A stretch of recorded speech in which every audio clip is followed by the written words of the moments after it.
Hello everyone, welcome back to my channel. मेरे channel पे जो कोई भी नया आ रहा है प्लीज़ सब्सक्राइब कर दीजिए। मेरे दोस्तों और सहेलियों, मैं आप सबके लिए एक नई स्टोरी लेकर आई हूँ।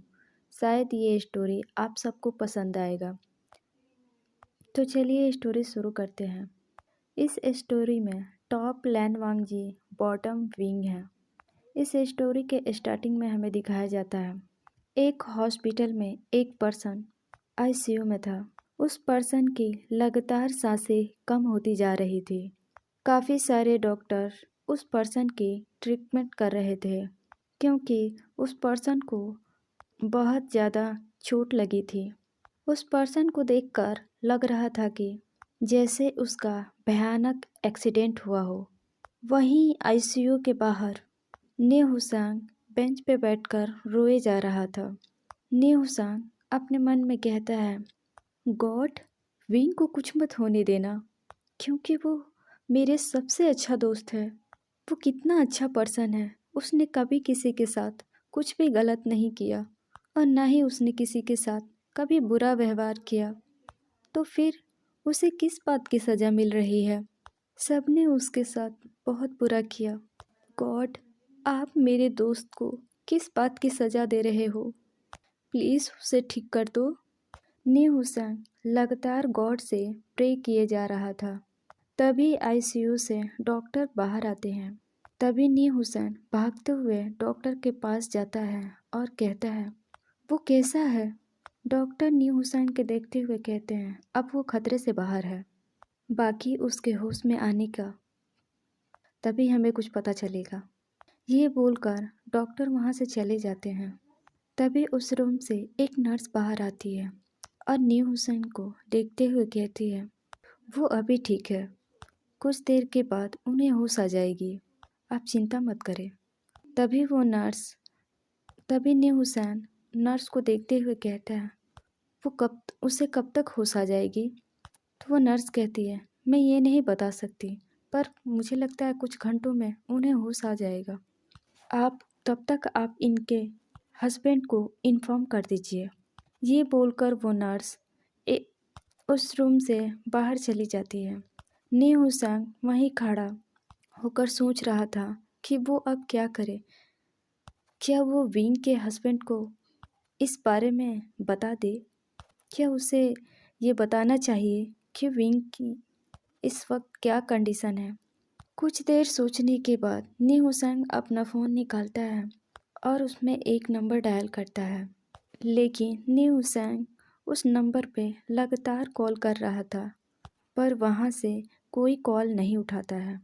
काफ़ी देर कॉल करने के बाद वहाँ से कोई कॉल रिसीव करता है और गुस्से में कहता है, मैंने तुम्हें कितनी बार समझाया है कि मेरे पास छोटे छोटे बातों के लिए फ़ोन मत किया करो, तो इसलिए मैं अभी मीटिंग में हूँ।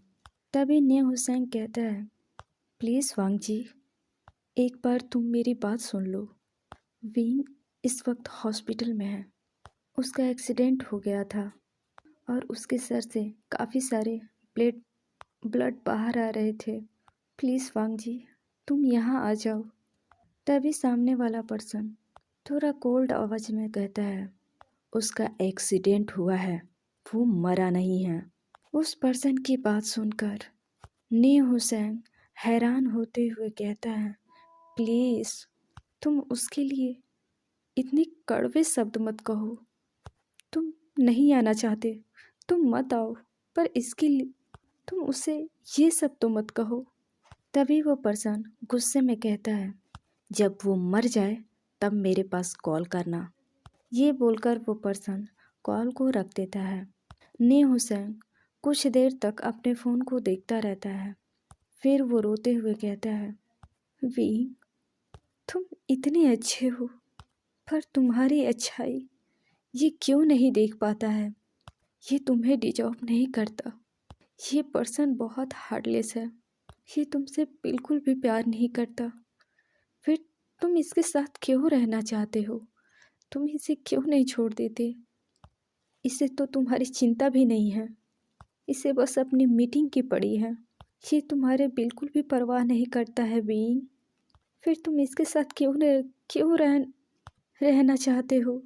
इसी तरह उस एक्सीडेंट के कई सारे दिन बीत गए, लेकिन वहाँ ने हुसैन विंग के हस्बैंड को आते नहीं देखा था। वहीं बेड पर बेसुध होकर विंग लेटा हुआ था। उसे अभी तक होश नहीं आया था। डॉक्टर का कहना था कि उन्हें नहीं पता कि वो होश में कब तक आएगा, लेकिन अगर वो ऐसे ही बेहोश पड़ा रहा तो उसके लिए खतरे की बात है। वो शायद कोमा में भी जा सकता है। डॉक्टर की बात सुनकर न्यू हुसैन बहुत परेशान हो गया, क्योंकि अपने प्यारे से दोस्त को इस हालत में नहीं देख पा रहा था। वहीं विंग बेड पर बेहाल पड़ा हुआ था। उसके पूरे फेस पीले पड़े हुए थे। उसकी पिंक लिप इस वक्त बहुत फीकी हो चुकी थी। जब विंग होश में आता है तो वो अपने आंखों को खोलकर अपने आसपास देखता है। तभी वहाँ पे न्यू हुसैन विंग को बैठा मिलता है। जैसे ही न्यू हुसैन ने देखा कि विंग होश में आ रहा है तो वो अपने जगह से उठकर डॉक्टर को इस बारे में इन्फॉर्म किया। डॉक्टर आते हैं और विंग को चेक करते हैं और कहते हैं, मिस्टर वीवोजियान, आप ठीक है, आप पहले से काफ़ी बेहतर है। विंग्स हमें सर हिलाता है और डॉक्टर वहाँ से चले जाते हैं। विंग ने हुसैन की तरफ देखता है, जो उससे ही अपने नम आंखों से देख रहा था। तभी नी हुसैन विंग के पास आते हुए कहता, फाइनली विंग, तुम्हें होश आ गया। तुम्हें पता है विंग, मैं कितना डर गया था। नी हुसैन की बात सुनकर विंग मुस्कुराते हुए कहता है, नी हुसैन, अब बस भी करो, मैं ठीक हूँ। ये बोलकर विंग अपनी नज़रों को इधर उधर दौड़ाने लगता है। शायद विंग की आंखें इस वक्त किसी को देखना चाहती थी। विंग बार बार डोर की तरफ ही देख रहा था। शायद उसे किसी का आने का इंतज़ार था और ये बात नी हुसैन अच्छे से समझ गया। नी हुसैन विंग की तरफ देखते हुए कहता है, तुम उधर क्या देख रहे हो? तभी विंग नी हुसैन की तरफ देखते हुए कहता है, नी हुसैन, क्या मुझे देखने के लिए यहाँ कोई नहीं आया? क्योंकि मैं जब से होश में आया हूँ तब से मैंने अपने पास किसी को नहीं देखा। क्या मुझे देखने के लिए यहाँ कोई नहीं आया? विंग अभी भी डोर की तरफ देखते हुए ये सब नी हुसैन से कह रहा था। नी हुसैन विंग की बात सुनकर एक गहरी सांस लेता है और विंग के हाथों को अपने हाथ में लेते हुए कहता है, विंग, कब तक तुम उसका इंतज़ार करते रहोगे? आखिर कब तक तुम ये सब सहते रहोगे? विंग, वो तुम्हें डिवोर्स देना चाहता है तो तुम उसे डिवोर्स क्यों नहीं दे देते? वो हार्टलेस पर्सन तुम्हें डिजर्व नहीं करता है। तभी विंग न्यू हुसैन की बात सुनकर न्यू हुसैन की तरफ देखते हुए कहता है, क्योंकि मैं उससे प्यार करता हूँ। विंग के बाद बीच में न्यू हुसैन काटते हुए कहता है, विंग, पर वो तुमसे प्यार नहीं करता, फिर भी तुम उसके साथ क्यों रहना चाहते हो? वो तुमसे प्यार की जगह दर्द देता है, फिर भी तुम उसके दर्द सहते हो और उसके साथ रहते हो। तुम उसे छोड़ क्यों नहीं देते? वो तुमसे प्यार नहीं करता है विंग, इसलिए तुम्हें उसे छोड़ देना चाहिए। 6 महीने हो गए तुम दोनों के शादी हुए, पर उसने तुम्हें आज तक बात करना तो दूर की बात है, उसने आज तक तुम्हें देखा भी नहीं है। तुम आज इतने बुरे कंडीशन में थे। तुम 4 दिन से बेहोश पड़े हुए थे, लेकिन वो तुम्हें एक दिन भी देखने नहीं आया। वो ये तक जानने भी नहीं आया कि तुम अभी कैसे हो। विंग नी हुसैन की बात चुपचाप सुन रहा था, क्योंकि नी हुसैन सच तो कह रहा था। उसके हस्बैंड ने उसे आज तक अपनी नज़रों उठा के देखा तक नहीं है। ये शादी भी तो एक बिजनेस डील थी ना। डैड ने अपनी कंपनी के लिए अपने बेटी को ही दांव पर लगा दिया। मॉम पहले ही छोड़कर मुझे जा चुकी है, अब उसके पास बचा ही कौन है? काश वो इस एक्सीडेंट में ही मर जाता।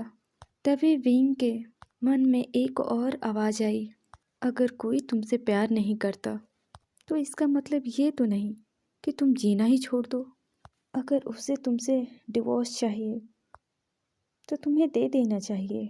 विंग अपने ख्यालों में ये सब सोच रहा था।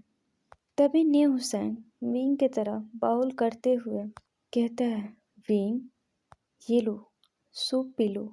तुमने 4 दिनों से कुछ नहीं खाया है और तुम्हें ये सूप पिलाना बहुत ज़रूरी है। ये बोलते हुए न्यू हुसैन उस बाउल से सूप निकालकर अपने हाथों से विंग को पिलाने लगा। ये देखकर विंग के फेस पर स्माइल आ गई। वो भी सूप पीने लगा, क्योंकि विंग के पास एक यही तो था जो उसे हमेशा प्यार करता है और समझने की कोशिश करता है। न्यू हुसैन कुछ देर में वो पूरा सूप विंग को पिला देता है। पूरा सूप पी लेने के बाद विंग मेडिसिन लेने के बाद वो अच्छे से लेट जाता है। मेडिसिन की वजह से विंग को जल्द ही नींद आ गई और वो सो गया। कुछ देर बाद वहाँ डॉक्टर्स आते हैं और विंग को चेक करने लगते हैं। वो डॉक्टर न्यू हुसैन से कहते हैं, अब ये नॉर्मल है, कुछ दिनों बाद आप इन्हें घर ले जा सकते हैं, लेकिन इस बात का ध्यान रखना होगा कि इन्हें अभी रेस्ट करना होगा। दिन ऐसे ही बीत रहे थे। इन दिनों में विंग से मिलने के लिए कोई नहीं आया था। यहाँ तक कि विंग के हस्बैंड भी उसे देखने नहीं आता था। अगर उसे कोई देखने आता था, सिर्फ और सिर्फ वेन्निंग हर रोज़ विंग के पास आता था, कुछ टाइम विंग के पास बैठता था, बातें करता था और वहाँ से चला जाता था। लेकिन न्यू हुसैन विंग को अकेला छोड़कर वो कुछ मिनट के लिए भी नहीं गया। कुछ दिन ऐसे ही लगातार बीत गए। आज विंग को हॉस्पिटल से डिस्चार्ज मिल गया। विंग न्यू हुसैन के हाथ पकड़े हुए हॉस्पिटल से बाहर आ रहा था।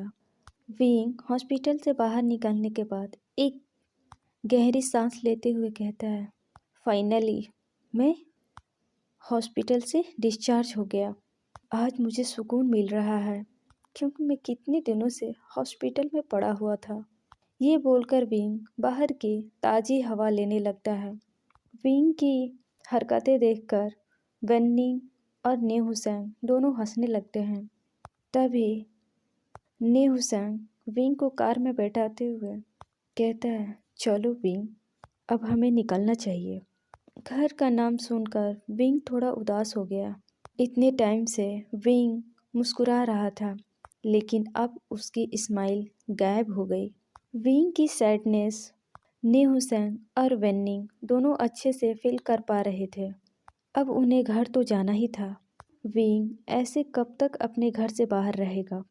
कुछ देर के बाद उनकी कार मेंशन के लिए निकल चुकी थी। अब हमें दूसरे तरफ का सीन दिखाया जाता है। एक बड़े से मेंशन में एक पर्सन अपने रूम में बैठकर लगातार सिगरेट का कस ले रहा था। उसके हाथों में इस वक्त उसका फ़ोन था, जिसमें वो किसी का पिक दिख रहा था। शायद वो पर्सन जिस पर्सन को देख रहा था, वो पर्सन देखने में काफ़ी खूबसूरत था। वो पर्सन उस फ़ोन वाले पर्सन के ब्यूटी में इतना खो गया था कि उसे कुछ समझ ही नहीं आ रहा था। तभी उस रूम का डोर नॉक होता है। वो पर्सन आखिरी बार उस पर्सन का पिक देखकर अपने फ़ोन को बंद कर देता है और रूडली आवाज़ में कहता है, कमिंग। उस पर्सन की आवाज़ सुनकर एक और पर्सन उस रूम के अंदर आता है, जो उससे 2 साल का बड़ा था। उस पर्सन के हाथ में एक पेपर थी। वो पर्सन पहले वाले पर्सन को पेपर देते हुए कहता है, वांग जी, एक बार फिर से सोच लो। वांग जी अपने गुस्सैल आंखों से उस पर्सन की तरफ देखते हुए कहता है, क्या उसे डिस्चार्ज मिल गया? तभी वो पर्सन हाँ में सिर हिलाता है। वांग जी अब उस पेपर को देखने लगता है। वो पर्सन के हाथों से वांग जी पेपर ले लेता है और उसे देखने लगता है। वो पेपर डिवोर्स पेपर थी। वो पर्सन लगातार उस पेपर की तरफ घूरे जा रहा था, जैसे वो अपने मन में कुछ सोच रहा हो। कुछ देर ऐसे ही उस पेपर को घूरने के बाद वांग जी सामने खड़े पर्सन को वो पेपर दे देता है। वांग जी उस पेपर को देते हुए कहता है, तुम इस पेपर को उस तक पहुंचा देना। वो पर्सन एक गहरी सांस छोड़ते हुए कहता है, ठीक है, अगर तुमने फैसला कर लिया है तो इसमें मैं क्या कर सकता हूँ। वांग जी, तुम देखना एक दिन अपने किए पे बहुत पछताओगे। वांग जी उस पर्सन की बात सुनकर गुस्सा हो जाता है और वो गुस्से में कहता है, ब्रदर ब्रदर प्लीज़ अभी आप यहाँ से जाओ, मैं इस वक्त बहुत गुस्से में हूँ। कहीं ऐसा ना हो कि मैं कुछ ऐसा बोल दूँ जो मुझे बोलना नहीं चाहिए। वांग जी की बात सुनकर लैन सिचेन वांग जी को कुछ देर घूरने के बाद गुस्से में उस रूम से निकल जाते हैं। लैन सिचेन के जाने के बाद कुछ देर उसी दिशा में देखता रहता है, फिर वो फ्रेश होने के लिए चला जाता है। करीब 2-3 घंटे बाद लैन सिचेन एक मेंशन के सामने पहुंचते हैं। लैन सिचेन उस मेंशन में जाने के लिए अपनी कार से उतरकर उस मेंशन के सामने खड़े थे। तभी एक और कार उनके कार के सामने आकर रुकती है। लैन सिचेन उस कार की ओर देखने लगते हैं। विंग उस कार से बाहर निकलता है। लैन सिचेन विंग को अच्छे से देख पा रहे थे कि विंग इस वक्त कितना सैड है। विंग के साथ ने हुसैन भी कार से बाहर आता है। इन दोनों को निकलने के बाद वेन्निंग भी कार से बाहर आता है। जैसे ही विंग अपने सामने लैन सिचेन को देखता है तो वो स्माइल करते हुए लैन सिचेन को देखने लगता है। अब विंग स्माइल करते हुए लैन सिचेन की तरफ दौड़ने लगता है। विंग लैन सिचेन के पास जाकर उन्हें हक कर लेता है। लैन सिचेन भी स्माइल करते हुए विंग को टाइटली हक कर लेते हैं। वहीं नी हुसैन लैन सिचेन की तरफ देखता तक नहीं है।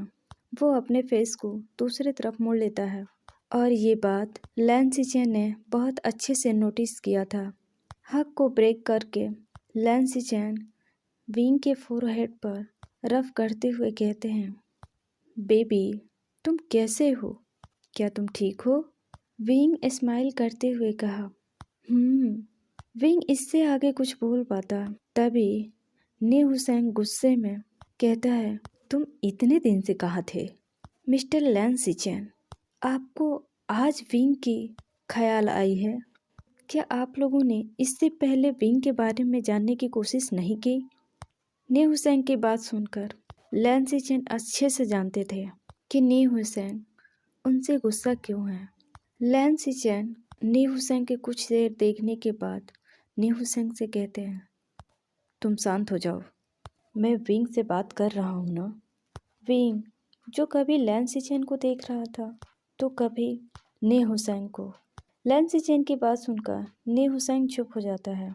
तभी लैन सिचेन से विंग कहता है, ब्रदर मुझे पता है कि आप हॉस्पिटल में मुझे रोज देखने आते थे।